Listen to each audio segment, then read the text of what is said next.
Hey everyone, it's Rob Folia with Folia Properties and author of Real Estate Reset, and now the managing broker for Exit Real Estate Experts in Old Hickory. I'm so thankful, so excited for this opportunity. I'm grateful for the opportunity to pour into more real estate agents, help them grow. I mean, gosh, that was the mission of my book. You know why I wrote that book last year, and I'm just excited to continue that journey to help others grow, and obviously to grow as a leader myself. And the good news is, if you're wondering, hey, what does that mean in terms of being a real estate agent? I'm still your agent. So if you need help, reach out to me. I'm still here to help.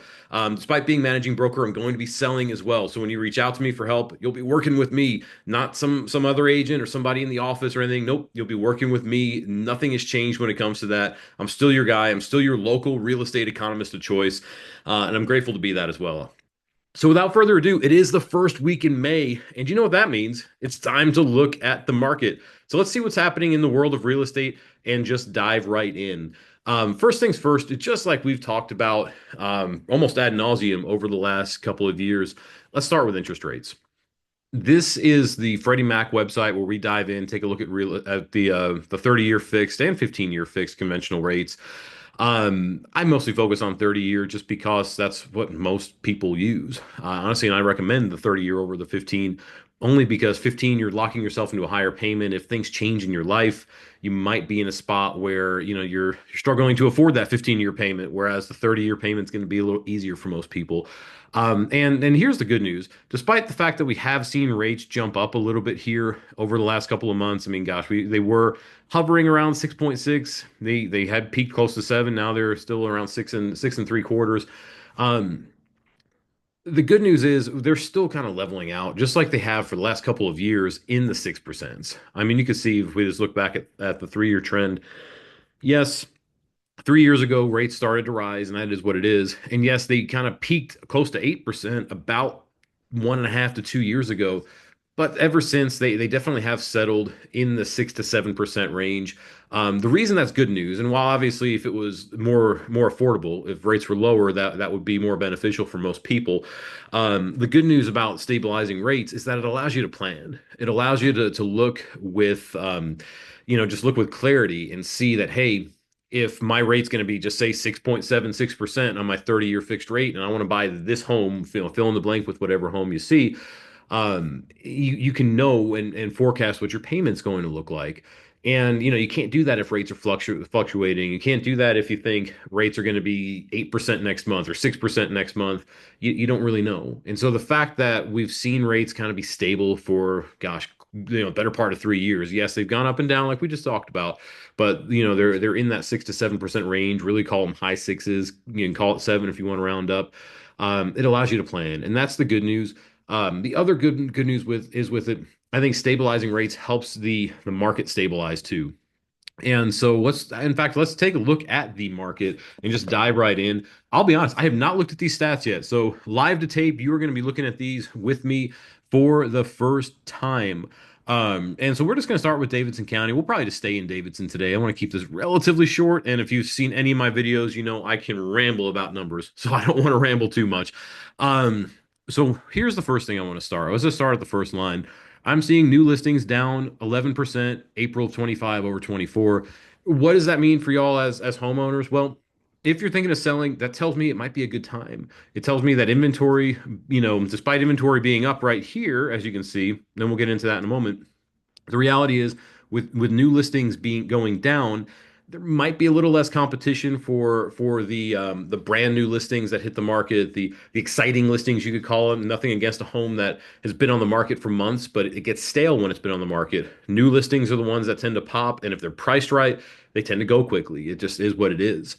Um, Speaking of which, and let's just speaking of going quickly, let's look at new under contract. Now here's an interesting trend line, and we'll just keep it right here from April 23 to 24 to 25. And those are the years, obviously. April 2023 to 2024 to 2025. You can see how the new under contract homes in Davidson County, that is as steady as it gets. I mean, 3 home difference between last year and this year. 18 home difference from the year, from 23 into 24. That's market stabilization. That's where this is actually not a bad thing. The fact that rates being high, because it's helped stabilize the market a little bit. The one warning sign that I'm seeing is this active inventory, total inventory, whatever we want to look at. The reality is that's up. That's up a pretty good amount. In fact, let's just look at active inventory because it should be, if I'm doing my mental math right, basically the way, and RealTrax has changed a couple things on here recently, but I believe we're looking at basically active plus under contract equals total. Active is the true competition out there for homes for sale. But if you really think about it, if 1,338 homes hit the market in April and there's 2,500 homes for sale, that's more than half of the active inventory was actually new listings. That's a good turnaround, and we'll look at more of that in a moment. But the reality is, if we are seeing, and here, I lied. We'll look at the timeline just a little bit here. I mean, you can see right here, this is the highest it's been in 12 months. I'm going to guess if we go back 3 years, it's the highest it's been. Probably going to be the highest in 5 years too. It is. And I mean, that's just the reality of it. Active inventory is up a little bit. But seeing the fact that new under contracts are still, or basically remaining stable, that tells me if you've priced your home right, it's going to sell. That's just the reality of it. If the home is priced correctly, it's going to sell. If it's not, it's going to sit. And I can't state it any more bluntly than that. But it's the truth. And you can see the same thing here. I mean, gosh, while closings are down a little bit from last year, they're up from 23. I mean, it's pretty much stable, from 23. And there's always going to be slight fluctuations in the market, month over month. It just is what it is. If we look at the timeline here, you could see, well, that's so jagged. It's so hard to read when you see it bottom out at the beginning of the year and all that. So it's probably not the best visual, but this right here is a solid one, just because you can see it's where it was in 23. It's down a little bit from last year. That's not concerning to me, especially seeing the fact that the new under contracts are stable. Like, gosh, that's a good sign for the market.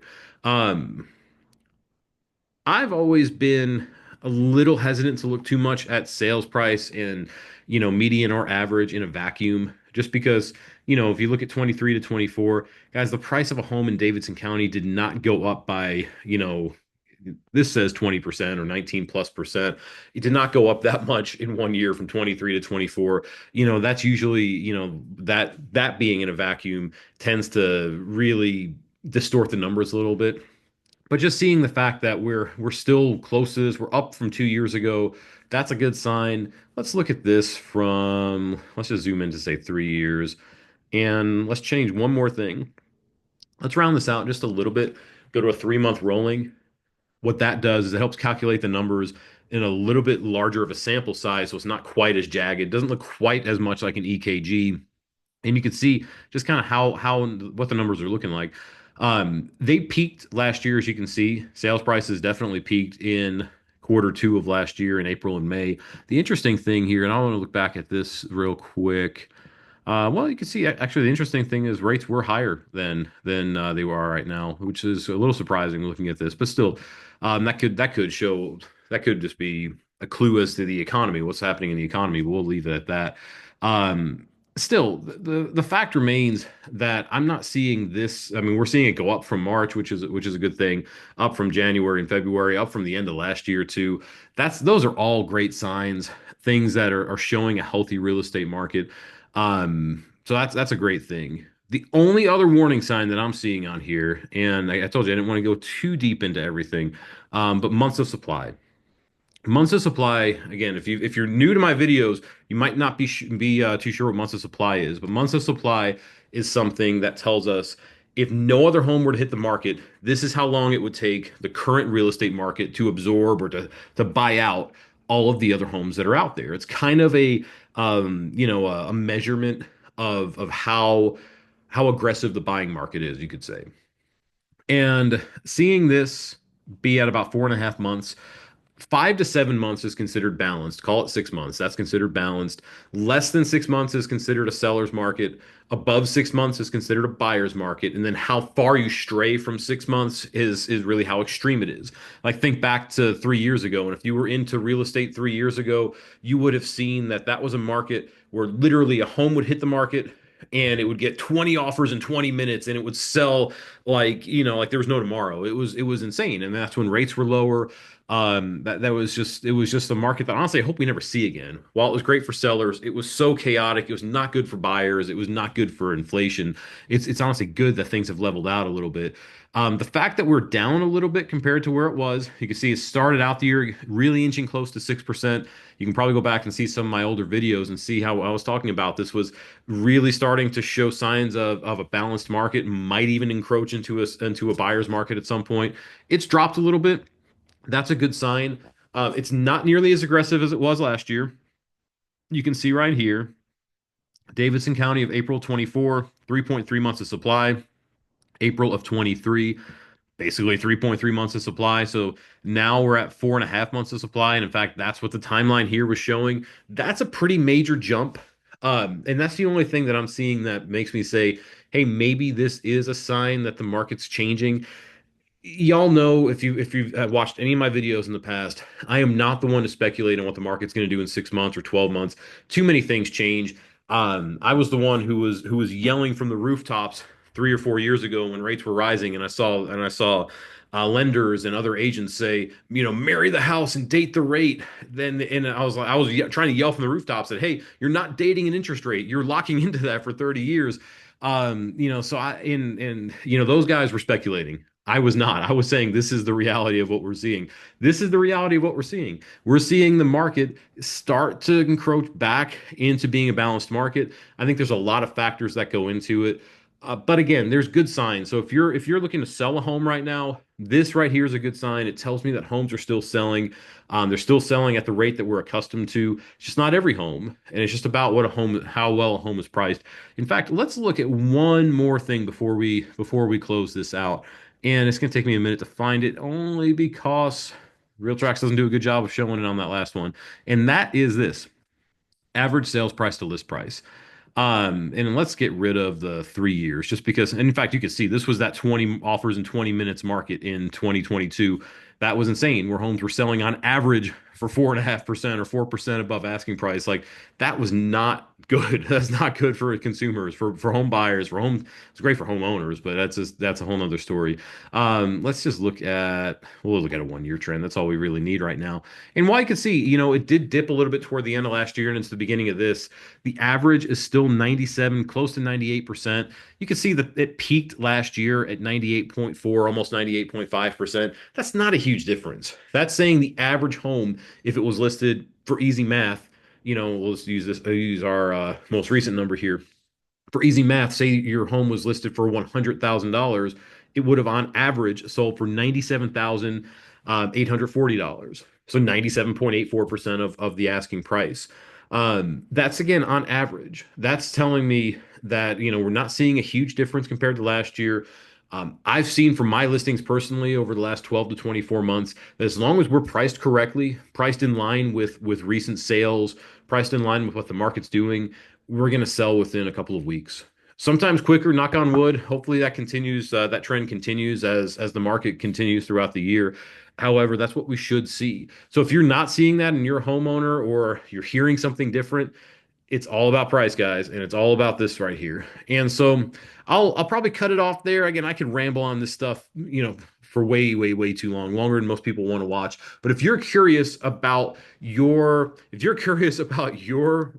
actual home, your market, your neighborhood, anything like that, give me a shout. Very simple. If you're seeing this on social media, just hit the like button first, but then hit the comment button, hit the reply, whatever channel you're seeing it on, and I'm happy to help you however I can. If you're getting this in your email, just hit the reply button. Tell me, hey, Rob, I got a question, and I'm happy to answer. You can also call me 615-238-7578. I'm happy to help however I can. Thank y'all so much. I look forward to helping y'all with your real estate needs with my new endeavor here at Exit Real Estate Experts. Again, Rob Folia Properties, author of Real Estate Reset, and signing off. Thank y'all so much. We'll talk soon. Bye.